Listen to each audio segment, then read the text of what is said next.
थोड़ा थोड़ा यूरिन आना, रात को बार बार यूरिन आना, यूरिन अच्छे से ना निकल पाना, ऐसे और भी बहुत से सिम्टम हैं जो रोगी के अंदर देखने को मिलते हैं प्रोस्टेट की प्रॉब्लम की वजह से। जब रोगी पेशाब करने के लिए जाता है तो क्या उसका पेशाब जो है सही से उतर जाता है या फिर दिक्कतें आती हैं? डॉक्टर साहब मुझे ये बताइए, कई बार होता है कि हमारा यूरिन पास नहीं हो पाता, दर्द होने लगता है तो लोग इसको पथरी की समस्या समझ लेते हैं। तो पथरी के सिम्टम्स और ये गदूद के सिम्टम्स के अंदर क्या फ़र्क है?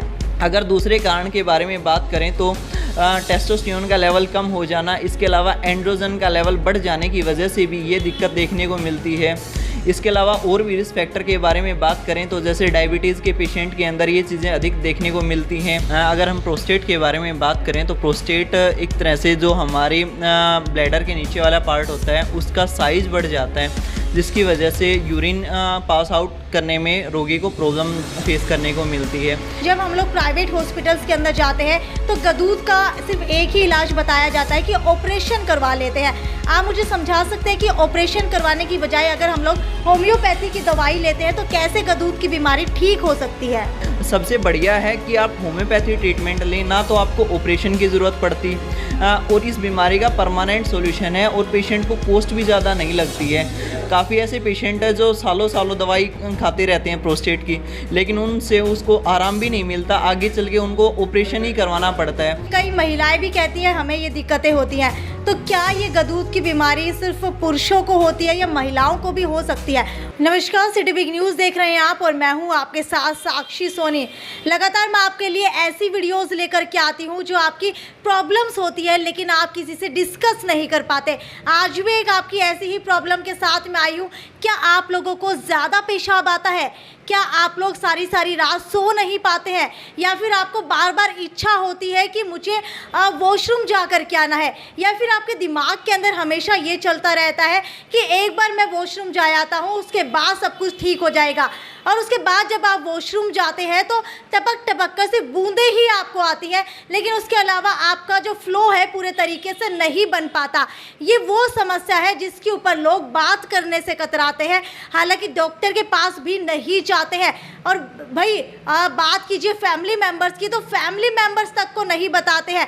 इसकी वजह से लगातार ये बीमारी लंबे समय तक रहने की वजह से हमारी जो मेंटल सिचुएशन है वो ख़राब होती जाती है, डिसीजन मेकिंग के अंदर हमें दिक्कतें आने लगती है और हमारा फोकस और कंसंट्रेशन कहीं ना कहीं कमज़ोर होने लगता है।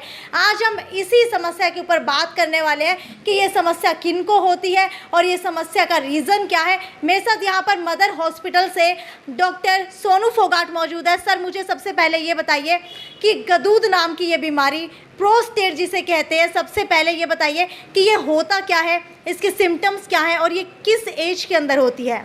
अगर हम प्रोस्टेट के बारे में बात करें तो प्रोस्टेट एक तरह से जो हमारी ब्लैडर के नीचे वाला पार्ट होता है उसका साइज़ बढ़ जाता है, जिसकी वजह से यूरिन पास आउट करने में रोगी को प्रॉब्लम फेस करने को मिलती है। यह अधिकतर 50 की एज़ के अंदर देखने को मिलती है। 50 के बाद जिनकी भी एज़ बढ़ती जा रही है उन रोगियों को PSA का टेस्ट करवाना चाहिए हर 6 महीने के अंदर। इसके अलावा USG भी करवा सकते हैं, अल्ट्रासाउंड भी करवा सकते हैं, ताकि प्रोस्टेट को वहीं पे बढ़ने से रोका जाए और उसके साइज़ को कम किया जा सके। आगे चल के अगर इस चीज़ को हम नहीं रोकते हैं तो इसकी एक एडवांस कंडीशन आ जाती है जिसके अंदर रोगी को काफ़ी प्रॉब्लम फेस करने को मिलती है। डॉक्टर सोनू फोगाट, मुझे ये बताइए कि जब हम लोग प्राइवेट हॉस्पिटल्स के अंदर जाते हैं तो गदूद का सिर्फ एक ही इलाज बताया जाता है कि ऑपरेशन करवा लेते हैं। आप मुझे समझा सकते हैं कि ऑपरेशन करवाने की बजाय अगर हम लोग होम्योपैथी की दवाई लेते हैं तो कैसे गदूद की बीमारी ठीक हो सकती है? अगर इस बीमारी के बारे में बात करें तो प्रोस्टेट का ऑपरेशन ही बताया जाता है, जिसमें इसका साइज़ एक तरह से बढ़ने की वजह से जो यूरिन पास आउट है उसमें प्रॉब्लम आनी स्टार्ट हो जाती है रोगी को।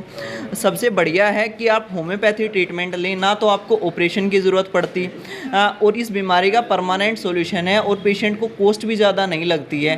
काफ़ी ऐसे पेशेंट हैं जो सालों सालों दवाई खाते रहते हैं प्रोस्टेट की, लेकिन उनसे उसको आराम भी नहीं मिलता, आगे चल के उनको ऑपरेशन ही करवाना पड़ता है। इससे बेटर है आप होम्योपैथी में ट्रीटमेंट लो ताकि इस बीमारी को यहीं पे ख़त्म किया जा सके। छोटा सा ट्रीटमेंट होता है, 2 से 3 महीने रोगी का ट्रीटमेंट चलता है जिसमें इस बीमारी का परमानेंट समाधान किया जाता है। अगर प्रोस्टेट के बारे में बात करें तो काफ़ी कारण है जिनकी वजह से प्रोस्टेट की प्रॉब्लम फेस करने को मिलती है। बॉडी के अंदर मेल टेस्टोस्टेरोन हार्मोन होता है, उसका लेवल कम हो जाता है। जैसे जैसे एज बढ़ती जाती है उसका लेवल कम हो जाता है। DHT डाईहाइड्रोटेस्टोस्टेरोन का लेवल बॉडी के अंदर बढ़ जाने की वजह से इस एज के अंदर लोगों को गंजेपन की भी दिक्कत फेस करने को मिलती है।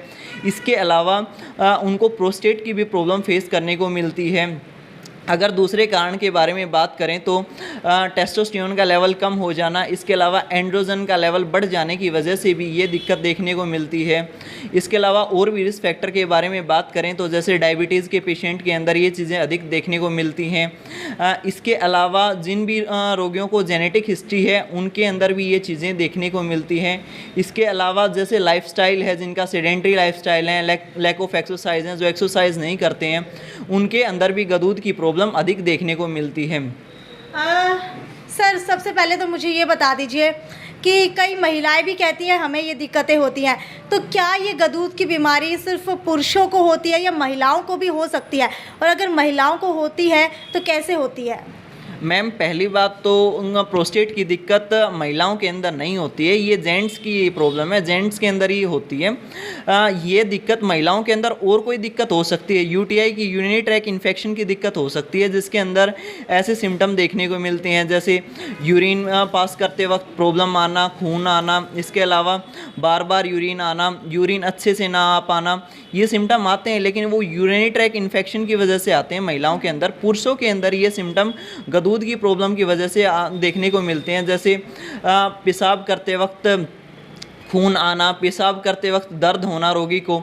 इसके अलावा उसके अंदर जैसे और भी बहुत से सिम्टम देखने को मिलते हैं, लाइक वहाँ थोड़ा थोड़ा यूरिन आना, रात को बार बार यूरिन आना, यूरिन अच्छे से ना निकल पाना, ऐसे और भी बहुत से सिम्टम हैं जो रोगी के अंदर देखने को मिलते हैं प्रोस्टेट की प्रॉब्लम की वजह से। अच्छा मुझे ये बताइए, कई बार होता है कि पेशाब की धार कमज़ोर हो जाती है, क्या वो भी गदूद का एक सिम्टम है? हाँ जी मैम, वो भी गदूद का ही सिम्टम है, क्योंकि प्रोस्टेट ग्लैंड जो यूरिनेट जहाँ से यूरिन पास आउट होता है उसको कंप्रेस कर देता है, जिसकी वजह से अच्छे से यूरिन नहीं आ पाता, नहीं तो यूरिन की धार आ पाती, जो यूरिन है वो बूंद बूंद करके आता है। ये सिम्टम भी अधिक देखने को मिलती हैं। रात को भी रोगी को बार बार यूरिन जाने की समस्या देखने को मिलती है गदूद के अंदर। अच्छा मुझे ये बताइए, गदूद के अंदर जब बार बार इच्छा होती है, जब रोगी पेशाब करने के लिए जाता है, तो क्या उसका पेशाब जो है सही से उतर जाता है या फिर दिक्कतें आती हैं? मैम इसके अंदर रोगी को काफ़ी दर्द भी होता है और पेशाब भी अच्छे से नहीं आ पाता है। कई बार तो रोगी को पेशाब ही नहीं आता, उस इमरजेंसी कंडीशन के अंदर कैथेटराइजेशन करवाना पड़ता है, जिसमें कैथेटर डालनी पड़ती है, जिससे टेम्परेरी समाधान है, लेकिन उसको हम परमानेंट और लॉन्ग टर्म के लिए नहीं कर सकते, इससे इन्फेक्शन भी हो सकता है। तो इससे सबसे बढ़िया है कि आप टाइम से होम्योपैथी में ट्रीटमेंट लो, ताकि इसका जल्दी से जल्दी समाधान किया जा सके। गदूद का समाधान हो जाता है मान लीजिए होम्योपैथी के अंदर, क्या आप लोग गारंटी लेते हैं कि आगे आने वाले समय में दोबारा गदूद की समस्या नहीं आएगी? मैम हमारे पास काफ़ी ऐसे पेशेंट हैं जो ऑपरेशन करवाने के बाद भी उनको यूरिन से रिलेटेड प्रॉब्लम फेस करने को मिलती हैं, लेकिन होम्योपैथी में इस टाइप का कुछ नहीं है। होम्योपैथी में उस बीमारी का परमानेंट सॉल्यूशन किया जाता है, ना कि टेम्परेरी। हम उनको टेम्परेरी रिलीफ नहीं दे रहे, हम उसका परमानेंट ही सॉल्यूशन कर रहे हैं, और वो भी शॉर्ट टाइम में औरों के कंपैरिजन में। डॉक्टर साहब मुझे ये बताइए, कई बार होता है कि हमारा यूरिन पास नहीं हो पाता, दर्द होने लगता है, तो लोग इसको पथरी की समस्या समझ लेते हैं। तो पथरी के सिम्टम्स और ये गदूद के सिम्टम्स के अंदर क्या फ़र्क है? सबसे पहले हम बात करें तो पथरी के सिम्टम मोस्टली जो यंग एज हैं उनके अंदर पथरी ज़्यादा देखने को मिलती है। ओल्ड एज के अंदर मोस्टली पेशेंट के अंदर पथरी की समस्या नहीं देखने को मिलती है। पथरी के अंदर ज़्यादा यूरिन के अंदर ब्लड जैसे सिम्टम आते हैं। जो पथरी के जो सिम्टम आते हैं, पेन होता है, वो बैक से आगे की तरफ आता है पेन, तो वो सिम्टम देखने को मिलती है। तो दोनों में सबसे बेटर यही रहता है कि हमें पेशेंट का यूएसजी करवाना चाहिए, अल्ट्रासाउंड, ताकि उसको पता चल सके कि उसके अंदर यूरिन पास आउट नहीं हो रहा है, तो वो पथरी की वजह से दिक्कत आ रही है या फिर वो गदूद की वजह से दिक्कत आ रही है। और इसके एडवांस कंडीशन के अंदर हम PSA करवाते हैं, प्रोस्टेट स्पेसिफिक एंटीजन, जो काफ़ी इफेक्टिव है, जिसमें हमें पता चल जाता है कि गदूद का क्या कंडीशन है, कितना साइज़ बढ़ा हुआ है, सारा डिटेल से पता चल जाता है। वो भी बहुत ही अच्छा इन्वेस्टिगेशन के लिए ट्रीटमेंट यूज़ किया जाता है। मदर हॉस्पिटल के अंदर सिर्फ होम्योपैथी ही नहीं बल्कि फिजियोथेरेपी से भी इलाज किया जाता है। बहुत दूर दूर से पेशेंट्स आते हैं। सर मुझे ये बताइए, लगभग यहाँ पर कहाँ से पेशेंट आ जाते हैं और कौन कौन सी मशीनें आपके पास हैं? एक्यूप्रेशर फिजियोथेरेपी की मशीनें हैं मैडम हमारे पास। ऑल हिसार के पेशेंट आते हैं 1 वाइज 1, और जैसे घुटनों में, कमर में दर्द हो गया, किसी चीज़ की ऑल बॉडी में दर्द के लिए फिजियोथेरेपी है मैडम। चलिए आपको एक और नई थेरेपी से रूबरू करवाती हूँ, आपको ऊपर लेकर के चलते हैं। सर्वाइकल डिस्क और घुटनों का दर्द है और जगह जगह जा करके परेशान हो चुके हैं, तो यहाँ पर मदर हॉस्पिटल के अंदर सुजोग थेरेपी भी की जाती है। आप लोग देख पा रहे हैं कि किस तरीके से सर्वाइकल का इलाज किया जाता है। डॉक्टर मेरे साथ मौजूद है। डॉक्टर मुझे ये बताइए कि ये क्या है और आप ये किस तरीके से इसका इलाज करते हैं? इनके अंदर गर्दन के अंदर सर्वाइकल में नस प्रेस हो गई है, उससे हम ये स्टीफनेस दूर करने के लिए, खिंचाव दूर करने के लिए ये बॉल लगाते हैं। अच्छा, ठीक है। और आप एक्यूप्रेशर पॉइंट्स दबाते हैं, उससे किस तरीके से रिलीफ मिलता है? उससे खून का दौरा बढ़ता है, रक्त का संचार बढ़ता है। जैसे जैसे पॉइंट दबता है उससे बीमारी भी पता लग जाती है। जिसके अंदर करंट लगता है वहाँ रोग है, जिसके अंदर नहीं लगता है वो ठीक है। नेगेटिव इन द पॉजिटिव दोनों सिस्टम देखे जाते हैं। देखिए होम्योपैथी, फिजियोथेरेपी और सुजोग, ये देख सकते हैं आप किस किस तरीके की ट्रीटमेंट यहाँ पर किए जाते हैं। अगर आप लोग भी जगह जगह भटक करके परेशान हो चुके हैं, चीरफाड़ नहीं करवाना चाहते, अपना दर्द ठीक करवाना चाहते हैं, तो हिसार के अंदर एकमात्र होम्योपैथी का हॉस्पिटल है मदर हॉस्पिटल। एड्रेस आपको बता देते हैं, नागौरी गेट से आप लोग सीधा आएंगे तो आपको यहाँ पर मदर हॉस्पिटल मिल जाएगा। खैर ज़्यादा से ज़्यादा शेयर करते रहिए, आगे भी आपके सामने इसी तरीके से अलग अलग रोगों की वीडियोस लेकर के आती रहूँगी। तब तक मुझे दीजिए इजाज़त, नमस्कार।